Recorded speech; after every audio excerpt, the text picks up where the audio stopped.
Bismillahirrahmanirrahim. Assalamualaikum warahmatullahi wabarakatuh.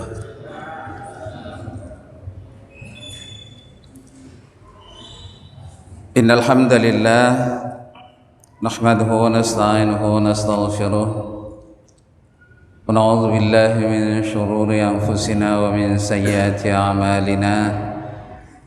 من يهده الله فلا مضل له ومن يضلل فلا هادي له وأشهد أن لا إله إلا الله وحده لا شريك له وأشهد أن محمدا عبده ورسوله اللهم صل وسلم وبارك على هذا النبي الكريم وعلى آله وأصحابه وأنصاره وجنوده ومن جاهد في سبيل الله إلى يوم القيامة. سبحانك لا علم لنا إلا ما علمتنا إنك أنت العليم الحكيم. اللهم ربنا إنا نسألك علما نافعا ونعوذ بك من علم لا ينفع. Rabbana zidna ilma warzuqna fahma. Ikhwatal iman, azzani wa azzakumullah. Alhamdulillah, kita bersyukur kepada Allah atas segala limpahan rahmat, karunia, hidayah, taufiknya. Alhamdulillah, dengan izinnya kita kembali dapat bertemu, bermuajahah dalam kesempatan ini. Salawat beriring salam semoga tercurah pada Nabi kita Muhammad sallallahu alaihi wasallam, keluarganya, sahabatnya dan pengikutnya hingga yaumul akhir. Topik kita kali ini menyangkut beriman kepada kitab-kitab Allah.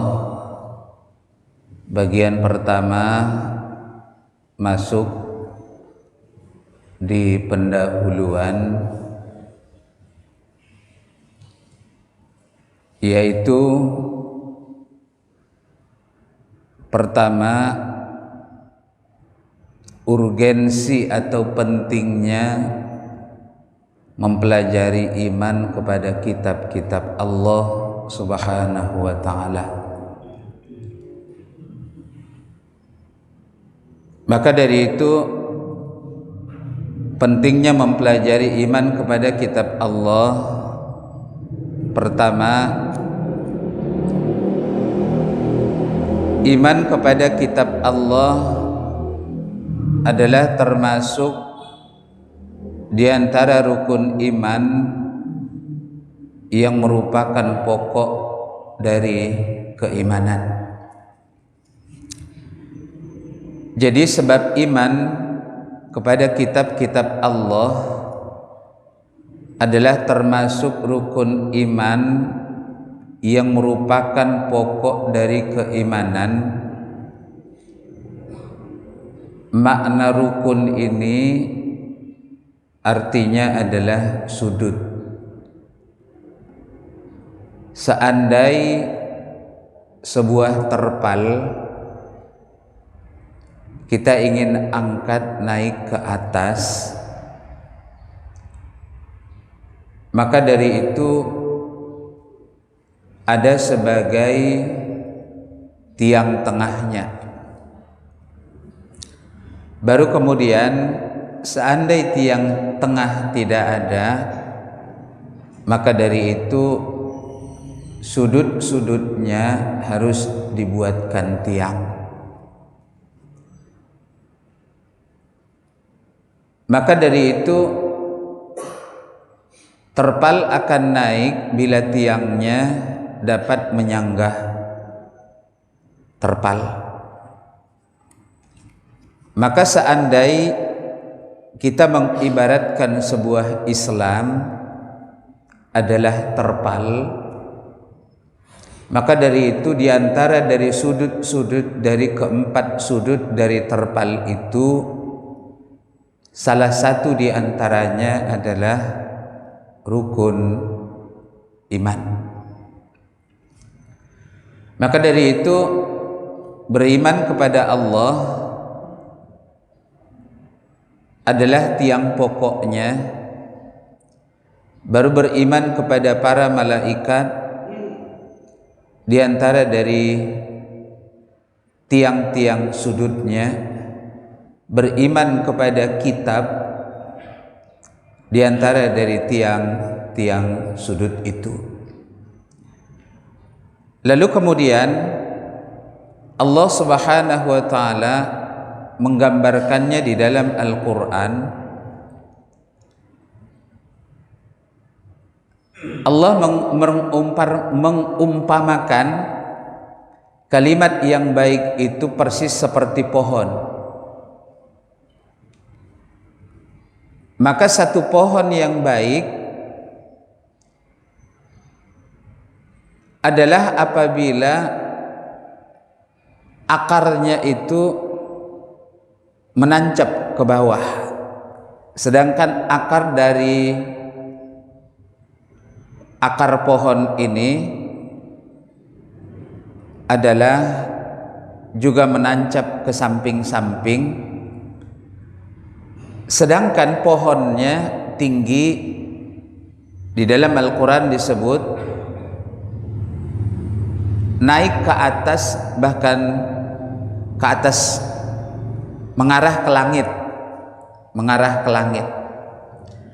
Maka dari itu sebuah pohon dikatakan bagus ketika datang angin, ketika diterpa angin itu, maka pohon itu tetap tegak sebab bagusnya akarnya. Maka ini adalah perumpamaan yang dibuat oleh Allah. Allah menyebutkannya di dalam surat Ibrahim. Maka dari itu iman kepada kitab Allah adalah diantara dari rukun iman yang merupakan pokok dari keimanan. Kemudian yang kedua, Allah memerintahkan kita untuk beriman kepada kitab-kitab Allah itu. Allah memerintahkan kita untuk beriman kepada kitab-kitab Allah itu. Jumlah nabi dan rasul sebagaimana Nabi sallallahu alaihi wasallam menyebutkan dalam riwayat Imam Ahmad sebanyak 124.000.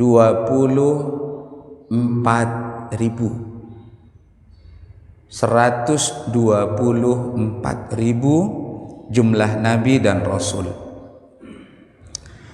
Lalu kemudian dari 124.000 jumlah nabi dan rasul itu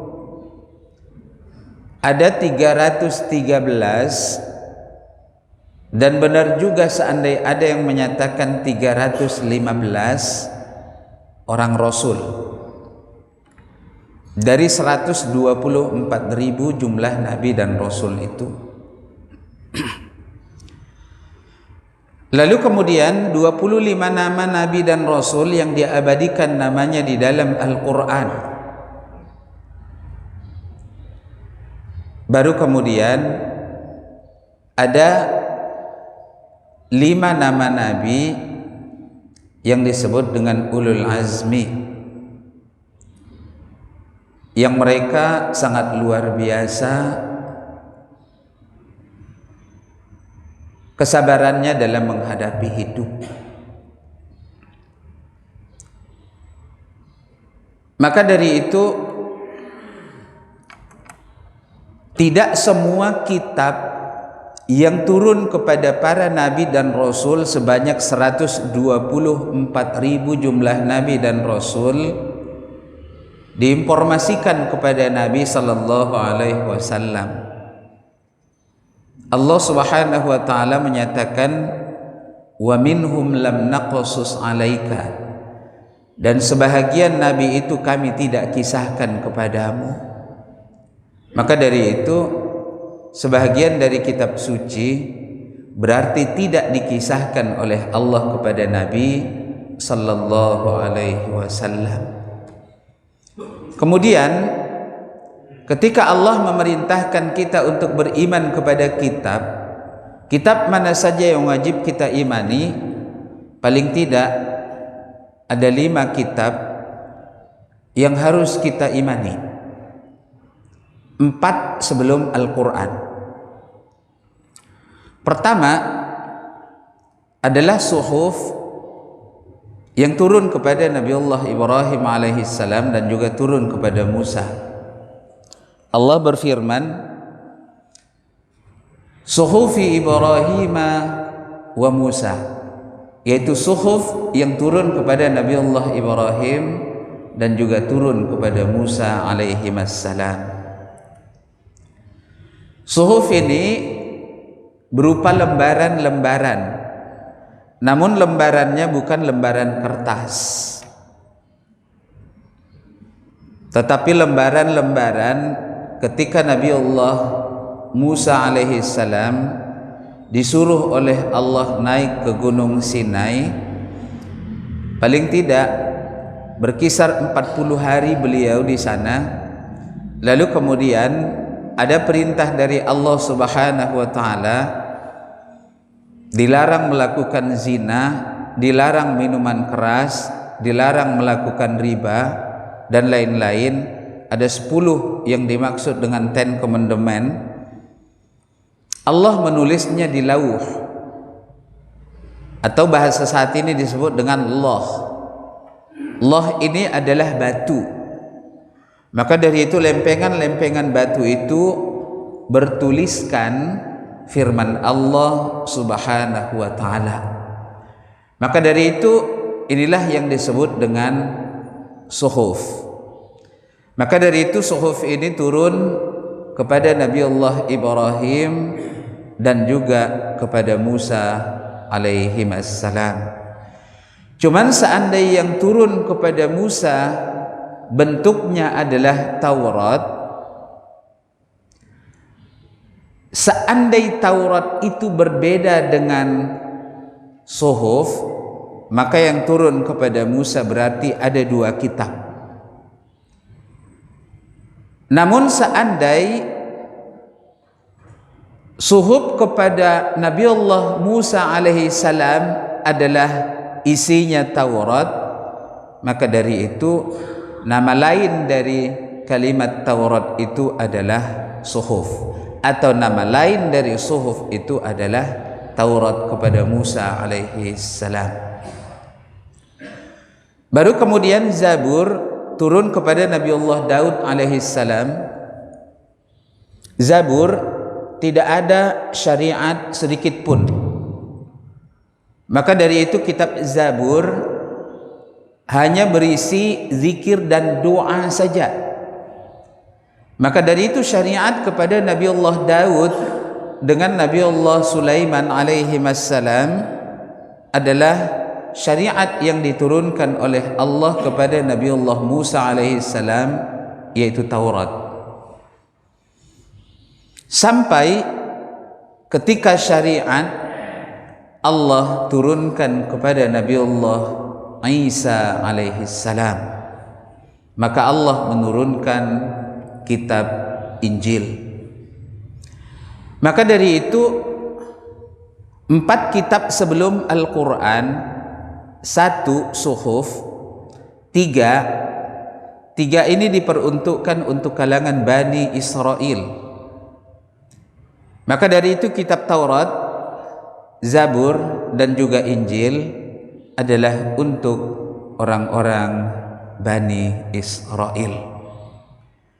Sepengetahuan kami, Indonesia tidak ada Bani Israelnya, sebab kita bukan turunan dari Bani Israel. Bani Israel itu siapa? Berawal dari kalimat Israel, atau saat ini disebut dengan Israel. Israel itu siapa?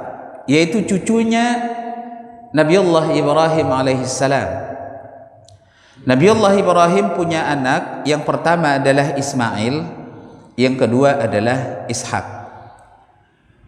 Takdir Allah, Ishak itu ketika gede lalu kemudian dia menikah, beliau punya anak langsung jadi nabi, adalah Nabiullah Ya'qub alaihissalam. Maka Nabiullah Ya'qub inilah yang dijuluki Israil. Israil itu adalah bahasa Ibrani, artinya adalah Abdullah. Maka bahasa kita disebut dengan hamba Allah. Maka dari itu itu banyak nama-nama dari kalangan malaikat.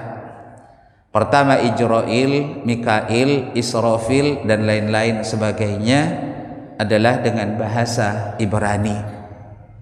Bahasa Ibrani.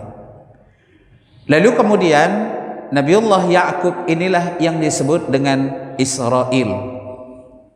Kemudian Nabiullah Ya'qub memiliki anak, paling tidak ada 12, semuanya adalah laki-laki.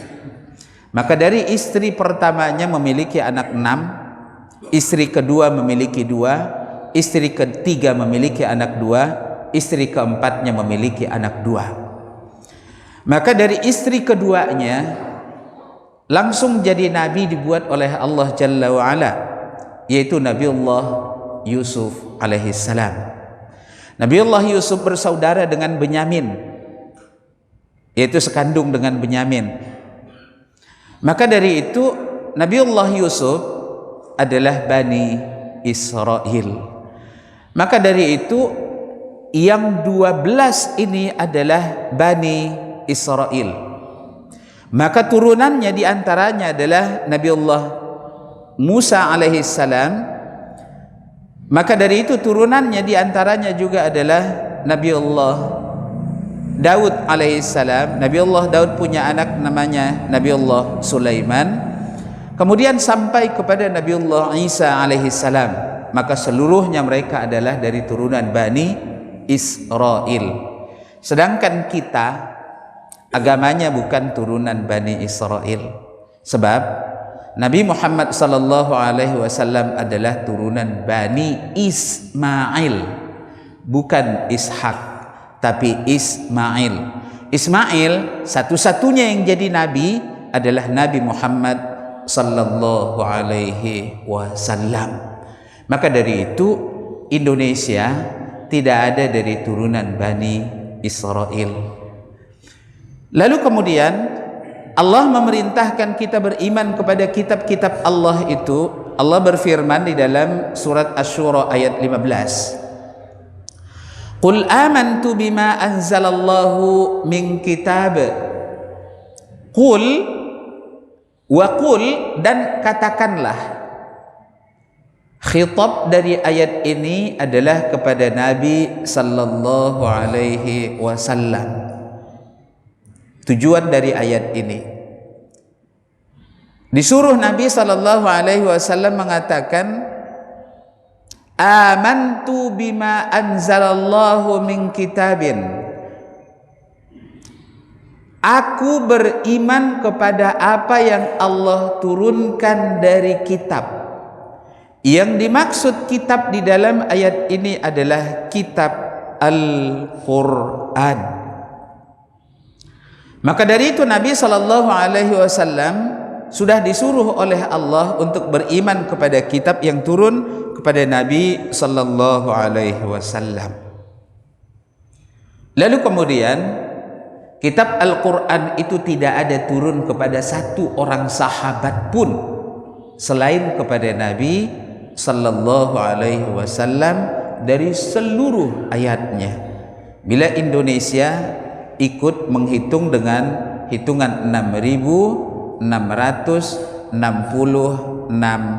ayat. Dari sekian huruf dari seluruh Al-Quran adalah turun kepada Nabi sallallahu alaihi wasallam. Maka Nabi membacakannya kepada para sahabat radhiyallahu anhum, para sahabat membacakannya kepada para tabi'in membacakan kepada tabi'ut tabi'in, maka Al-Quran itu bisa sampai kepada kita. Maka sekalipun khitab ayatnya adalah kepada Nabi sallallahu alaihi wasallam, tapi Nabi telah menyampaikannya kepada para sahabat dan tiba sampai kepada kita, maka dari itu khitab ayat ini juga sampai juga kepada kita. Di ayat lain Allah Subhanahu wa taala juga berfirman di dalam surah An-Nisa ayat 136,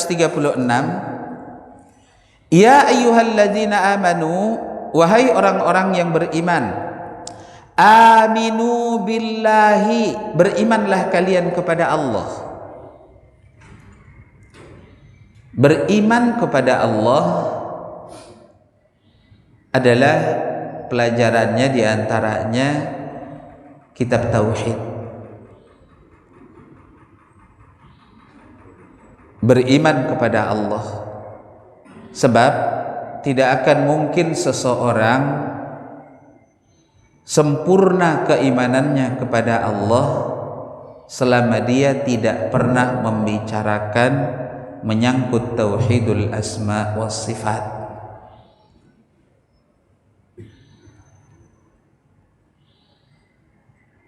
Wa rasulihi, dan juga kepada rasulnya. Yang dimaksud rasul di dalam ayat ini adalah Rasulullah sallallahu alaihi wasallam. Wal kitabil ladzi nazzala ala rasulihi, dan kitab yang turun kepada rasulnya. Maka kitab yang dimaksud di dalam ayat ini juga adalah kitab Al-Quran. Wal kitabil ladzi anzala min qabl, dan kitab yang Allah turunkan sebelum kitab Al-Quran, Al-Quran itu. Maka dari itu kitab-kitab yang sebelumnya yang diinformasikan oleh Allah Subhanahu wa ta'ala. Maka dari itu yang perlu kita perhatikan dari ayat ini, Allah memerintahkan orang yang sudah beriman untuk beriman. Sebab kalimatnya, Ya ayyuhalladzina amanu aminu billahi. Wahai orang-orang yang beriman, artinya Allah menyeru adalah orang yang telah beriman. Tapi kenapa Allah menyuruh orang yang beriman lagi? Maka dari itu, ini adalah agar kita melakukan keimanan itu terus menerus. Sebab bertambahnya dan menyempurnakan iman adalah perintah Allah Subhanahu wa ta'ala. Maka dengan bertambahnya ketaatan kita, maka akan bertambah keimanan. Maka apabila kita melakukan kemaksiatan, maka keimanan kita semakin berkurang. Maka dari itu, inilah yang dipesankan oleh Allah di dalam ayat ini. Kemudian yang ketiga, konsekuensi tidak beriman kepada kitab-kitab Allah itu. Jadi konsekuensi atau akibat tidak beriman kepada kitab-kitab Allah itu adalah kafir. Allah Subhanahu wa ta'ala berfirman di dalam surat An-Nisa, lanjutan ayat yang tadi, ayat 136, Allah menyatakan,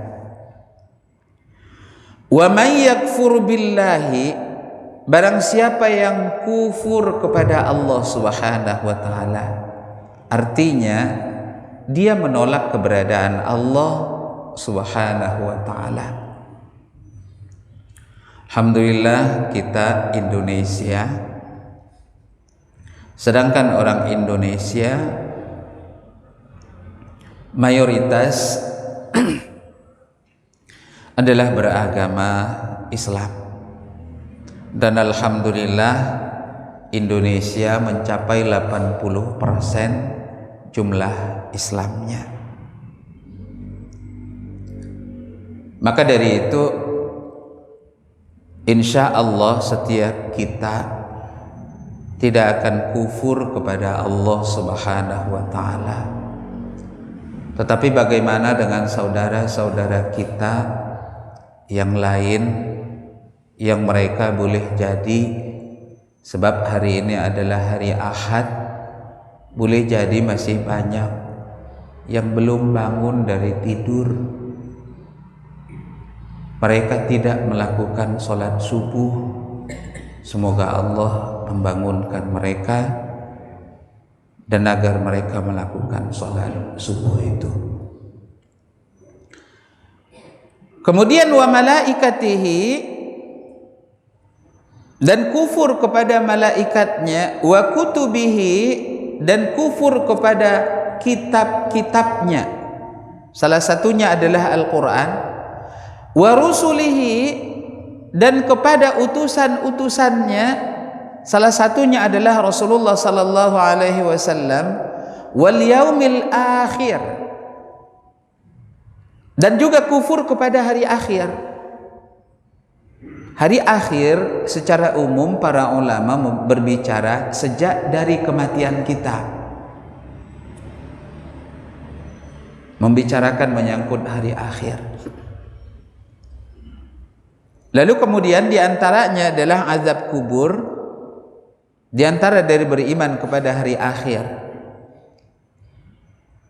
Lalu kemudian sirat, apalagi. Lalu kemudian kalau kita nolak, misal Al-Qantarah, melintas dari Al-Qantarah, maka dari itu berarti kita kufur kepada hari akhir. Maka Allah menyatakan faqad dhalla, maka sungguh dia sudah tersesat, dhalalan ba'ida, dengan kesesatan yang sangat jauh. Maka dari itu yang dimaksud adalah kafir. Maka dari itu hendaklah setiap kita beriman kepada kitab suci itu dengan benar. Maka salah satu dari bukti kita beriman kepada kitab suci Al-Quran adalah kita bisa membacanya dan kita mau membacanya.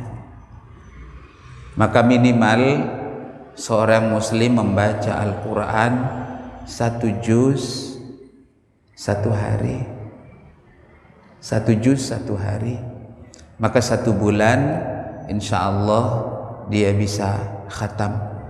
Barang siapa yang mengkhatamkan Al-Quran lebih dari 1 bulan, yakinlah bahwa dia adalah orang yang lalai dari agamanya,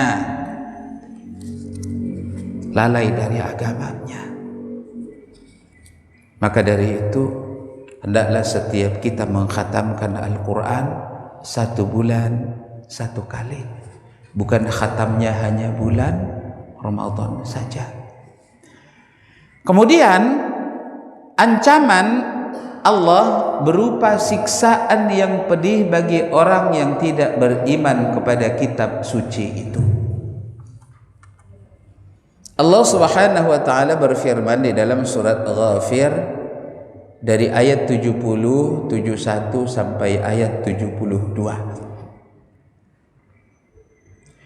Ketika kekufuran, maka kekufuran ini akan berakibat masuk neraka.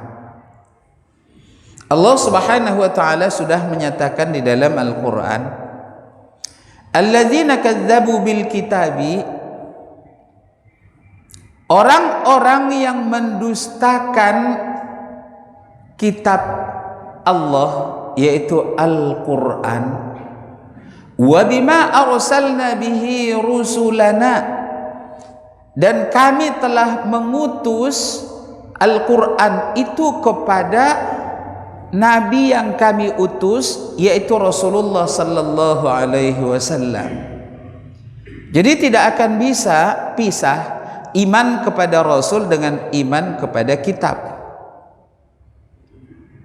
Tapi apabila mereka tidak menerima kitab sekalipun ia beriman kepada Rasul, atau ia tidak beriman kepada Rasul tapi ia beriman kepada kitab, bagaimana bisa? Tidak bisa. Maka dari itu berarti dia mendustakan dua-duanya. Maka Allah menyatakan fasawfa ya'lamun, maka kelak mereka akan mengetahui. Apanya yang perlu diketahui? Idzil aghlalu fi a'naqihim, belenggu itu akan dikalungkan di leher-leher mereka. Belenggu akan dikalungkan di leher mereka. Wassalasilu yushabun, lalu kemudian rantai-rantai diikatkan ke badan mereka. Ketika rantai diikatkan ke badan kita, belenggu dikalungkan di leher kita, kemudian kita tidak bisa berbuat apapun. Kemudian yang berikutnya, fil hamimi, mereka langsung diseret, dimasukkan ke dalam air yang sangat panas. Fil hamim, air yang mendidih. Mati kita cuma 2 kali, hidup kita juga cuma 2 kali. Mati kita yang pertama, Allah menyebutkan di dalam Al-Quran ucapan dari orang-orang kafir kelak sesudah masuk neraka. Wa qalu, mereka mengatakan, Rabbana, ya Rabb kami, amattana snataini, engkau sudah matikan kami 2 kali. Mati yang pertama adalah ketika kita dulu belum ada, tapi kita bakalan lahir ke dunia, maka itu adalah mati kita yang pertama. Mati kita yang kedua, lalu kemudian Allah melahirkan setiap kita, lalu saat ini kita hidup, dan setiap yang hidup pasti akan mati, maka itu adalah kematian yang kedua. Kematian yang kedua. Wa ahyaitana snataini, engkau sudah menghidupkan kami 2 kali. Kehidupan kita yang pertama adalah saat ini. Kehidupan kita yang kedua adalah kelak ketika Allah sudah membangkitkan kita di akhirat. Maka dari itu Allah menyiksa setiap kita, memasukkannya ke dalam air mendidih, tidak akan mati lagi. Dan Allah Subhanahu wa taala juga berfirman di dalam surah Al-Baqarah, "Kaifa takfuruna billahi wa kuntum amwatan?" Bagaimana kalian bisa kufur kepada Allah padahal dulu kalian belum ada. Dulu kalian mati. Lalu kemudian Allah pun menghidupkannya, summa ahyakum. Kemudian Allah menghidupkan kita. Kemudian saat ini pun kita hidup. Summa yumitukum. Kemudian setiap yang hidup pasti akan mati, maka Allah akan mematikan setiap yang hidup di atas dunia ini. Summa yuhyikum, lalu kemudian kalian kelak akan dihidupkan pada hari akhirat, pada hari kiamat. Summa ilaihi turja'un, semua kalian akan dikembalikan kepada Allah Subhanahu wa taala. Maka sepanas apapun air itu, kita dicelupkan ke sana dalam keadaan diikat oleh rantai, sedangkan leher kita dikalungkan belenggu, namun tidak mati-mati.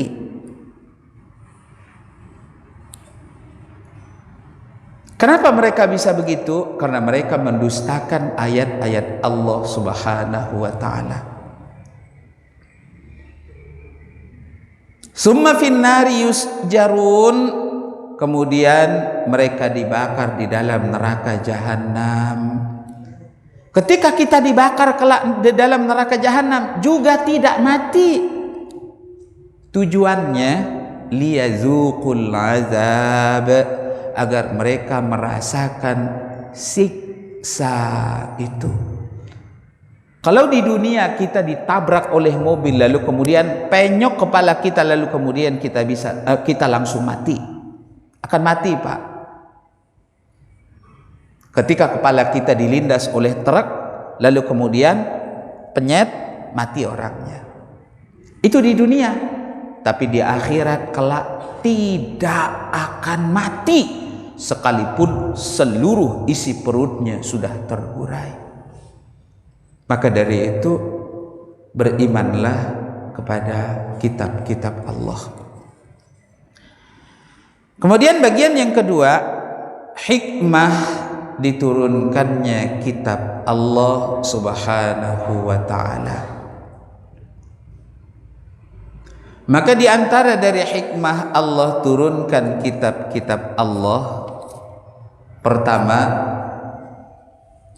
diturunkan kitab adalah bentuk kasih sayang Allah kepada hamba-hambanya.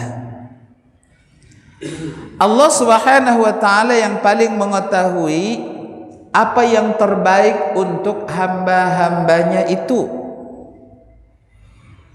Karenanya Allah Subhanahu wa ta'ala turunkan kitab suci untuk menjelaskan hukum-hukum yang terbaik untuk mereka.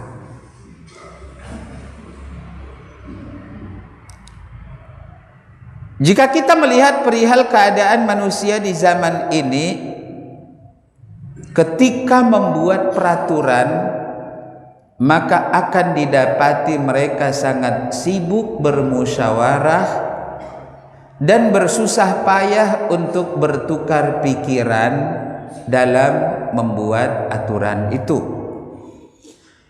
Lihatlah peraturan-peraturan yang dibuat.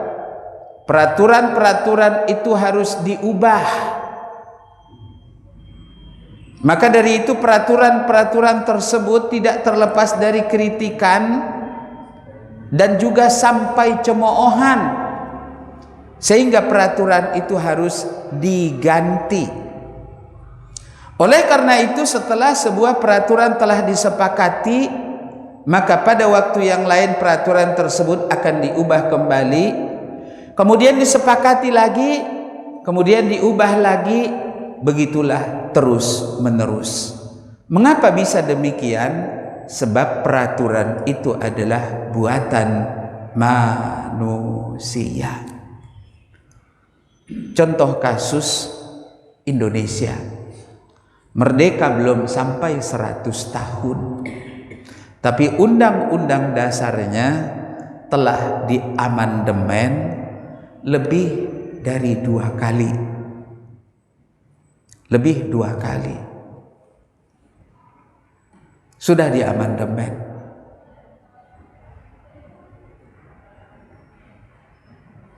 Tapi Al-Quran ada enggak, Pak, yang berani mengamandemennya? Beda dengan kitab-kitab yang lain. Bila kitab-kitab yang lain diamandemen oleh mereka, itu urusan mereka. Tapi Al-Quran jangan sampai diamandemen.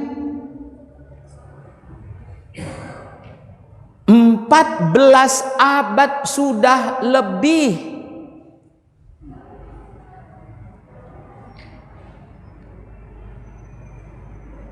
Sudah hampir 15 abad keberadaan Al-Quran. Seharusnya Al-Quran tidak diamandemen. Tetapi kita, Al-Qur'annya memang tidak diamandemen, tapi dia mengamandemen sendiri peraturan yang dia buat.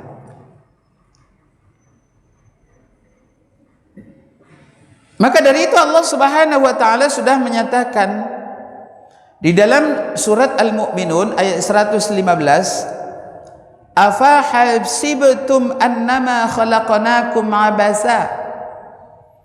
Apakah kalian mengira bahwa kami ciptakan kalian begitu saja, hanya sekedar main-main, sehingga menjadi sia-sia. Enggak begitu. Jadi kita diciptakan bukan hanya sekedar diciptakan, tetapi Allah menciptakan kita, lalu kemudian Allah menghidupkan kelak di akhirat, agar setiap kita mempertanggungjawabkan dari seluruh yang kita lakukan selama hidup di dunia.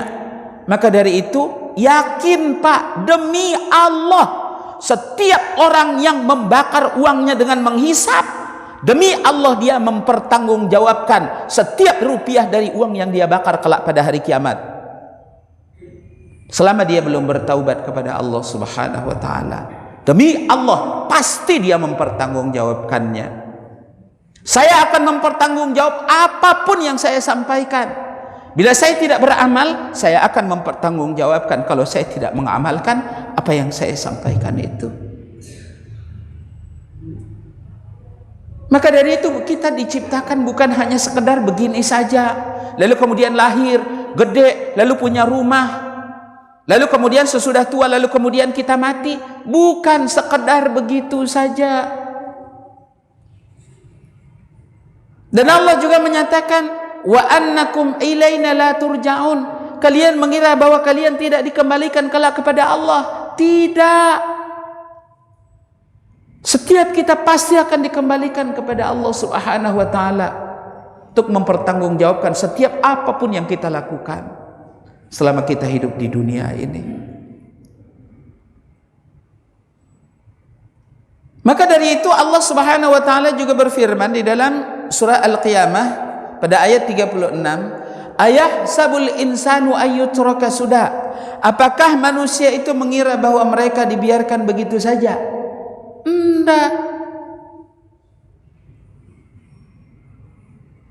Setiap kita terlahir ke dunia ini, rizkinya sudah ditentukan oleh Allah Subhanahu wa taala. Maka kita wajib mempertanggungjawabkan seluruh rizki yang Allah karuniakan kepada kita.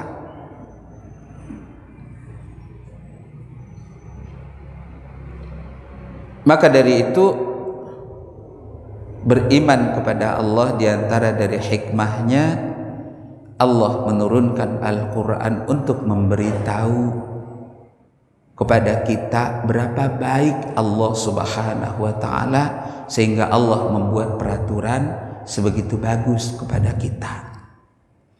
Kemudian yang kedua, kitab suci adalah sumber kebahagiaan dunia dan akhirat. Kebahagiaan dunia dan akhirat. Setiap kita pasti akan mencari bahagia. Apakah bahagia di dunia atau bahagia kelak di akhirat? Maka dari itu Allah Subhanahu wa taala sudah menyatakan, wa minhum may yaqulu rabbana atina fid dunya hasanah wa fil akhirati hasanah. Maka dari itu Allah Subhanahu wa taala berfirman di dalam surat Thaha ayat 124, wa man a'rada 'an dzikri, barang siapa yang berpaling dari peringatanku, yaitu peringatan Allah Subhanahu wa ta'ala. Al-Quran, nama lain dari Al-Quran itu adalah Az-Zikr. Fa inna lahu ma'isyatan dhanka, maka sungguh bagi dia kehidupan yang sempit, yang sesak.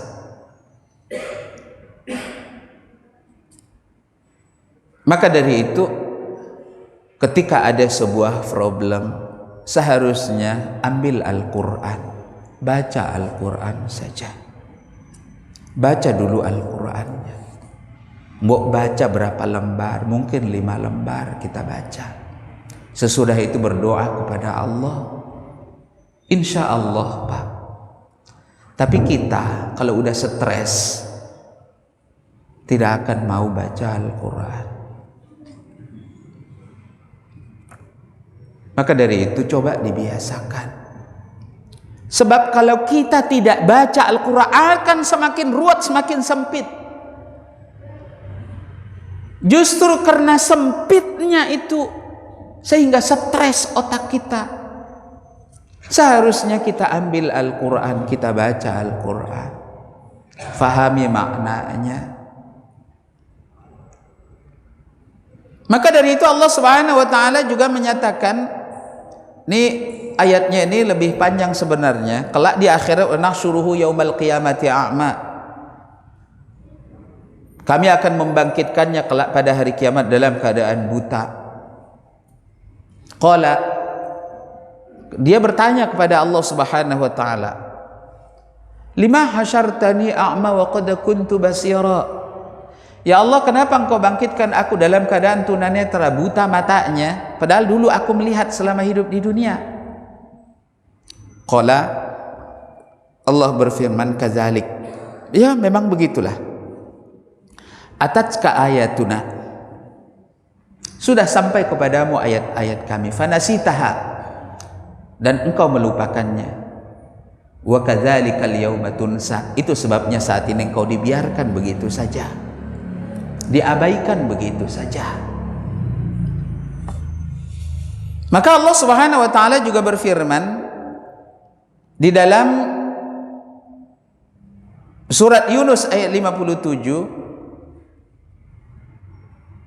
ya ayuhan nas, wahai sekalian manusia, qad ja'atkum mau'izatun mir rabbikum, sungguh telah datang kepada kalian nasihat dari Rabb kalian. Barang siapa yang ingin dinasihati oleh Allah Subhanahu wa taala, bacalah Al-Quran. Ini malah datang kepada diantaranya para asatizah, tolong ajarin saya, tolong nasihatin saya, tolong nasihatin keluarga saya. Kenapa tidak baca Al-Quran saja? Kenapa tidak Allah yang menasihatinya? Maka dari itu Al-Quran sudah datang sebagai nasihat dari Allah Rabb kita. Maka dari itu baca. Wa syifaa'un lima fis sudur, dan sebagai obat bagi penyakit yang ada di dalam dada. Kehidupan dunia suka menyesakkan kehidupan kita, namun obatnya hanya satu, Al-Quran. Dekat dengan Allah Subhanahu wa ta'ala. Sebab Al-Quran adalah sebagai syifa, sebagai obat. Tapi tidak sebagai jimat. Al-Quran dikalungkan, bukan.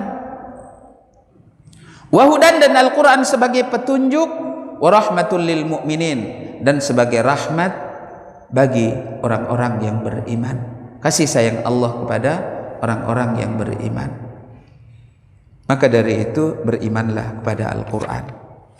Kemudian terakhir saat ini, Al-Quran sebagai hujjah dan pemutus argumen kita di hadapan Allah kelak pada hari kiamat.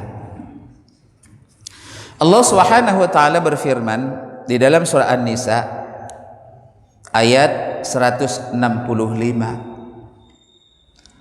rusulan mubashirina wa munzirin, para rasul sebanyak 124.000 jumlah nabi dan rasul. Seluruhnya mereka diantaranya mubashirin, mereka menyampaikan kabar gembira. Apakah Nabi Shallallahu Alaihi Wasallam menyampaikan kabar gembira? Ya, Nabi Shallallahu Alaihi Wasallam sudah menceritakan menyangkut sorga dengan segala kenikmatan sorga itu. Sorga dengan kenikmatan sorga. Wa munzirin, dan Nabi Shallallahu Alaihi Wasallam dan para nabi sebelumnya juga telah menyampaikan peringatan. Mereka sebagai pemberi peringatan, mereka menginformasikan tentang neraka dengan berbagai macam siksaannya. Maka dari itu bacalah Al-Quran agar kita mendapatkan informasi tentang sorga dan mendapatkan informasi tentang azab neraka. Tujuannya li alla yakuna linnasi 'ala Allahi hujjah ba'da rusul, agar tidak ada bagi manusia alasan kepada Allah sesudah Allah mengutus para rasul itu. Maka Allah sudah mengutus Nabi sallallahu alaihi wasallam. Rasulullah sallallahu alaihi wasallam telah menyampaikan kabar gembira kepada kita dan menyampaikan peringatan kepada kita. Maka dari itu kewajiban bagi kita untuk membacanya, alasannya agar kelak tidak ada lagi alasan bagi kita kepada Allah Subhanahu wa taala bahwa Allah belum mengirimkan rasul kepada kita. Maka dari itu saat ini kita di usia tua, ketika hafal amma yatasaalun 'anil naba'il 'azim alladzi hum fihi mukhtalifun, selesai kemudian langsung wan nazi'ati gharqan wan nasyitati nashtan was-sabiqati sab'a fas-sabiqati sabaqa. Hafal kita sampai terakhir. Lupa lagi Pak amma yatasalun. Udah lupa amma yatasalun, hafal lagi amma yatasalun. Lupa lagi wan nazi'ati gharqa. Saya yakin akan begitu Pak. Alasannya udah tua. Tua itu metode saat ini, kalau umur kita Pak 70 tahun, maka diulang sampai 70 kali. 70 kali menghafal surat An-Nazi'at, baru kemudian 70 kali menghafal wan nazi'ati gharqa, baru 70 kali surat An-Naba amma yatasaalun, 70 kali. Maka kalau 7 tahun umurnya cuman 7 kali Pak dia ngulang, dia udah hafal. Maka dari itu anak-anak kita, buatlah mereka seorang penghafal Al-Quran, agar mereka kehidupannya tidak lagi persis seperti kita, agar kelak di akhirat kita memiliki alasan kepada Allah, ya Allah, saya memang sudah tidak hafal Al-Quran, tapi saya sudah berusaha membuat anak saya bisa hafal Al-Quran. Semoga anak-anak kita sebagai penghafal Al-Quran di kehidupan mereka kelak. Amin, Allahumma amin. Mungkin sampai di sini dulu yang dapat kita sampaikan. Udah siang, lebih dan kurang atas penyampaian kami maka kami minta maaf yang sebesar-besarnya. Terakhir, ada pertanyaan kira-kira? Nggak ada lah ya? Oke lah. Kalau begitu, terima kasih atas segala perhatian. Mohon maaf atas segala kekhilafan dan kekurangan kami. Terakhir, marilah sama kita tutup dengan doa kafaratul majlis. Subhanakallahumma wa bihamdik asyhadu an la ilaha illa anta astaghfiruka wa atubu ilaik. Wa sallallahu ala nabiyyina Muhammadin sallallahu alaihi wasallam. Hadanallahu iyyakum wa lafa minkum. Wassalamu alaikum warahmatullahi wabarakatuh.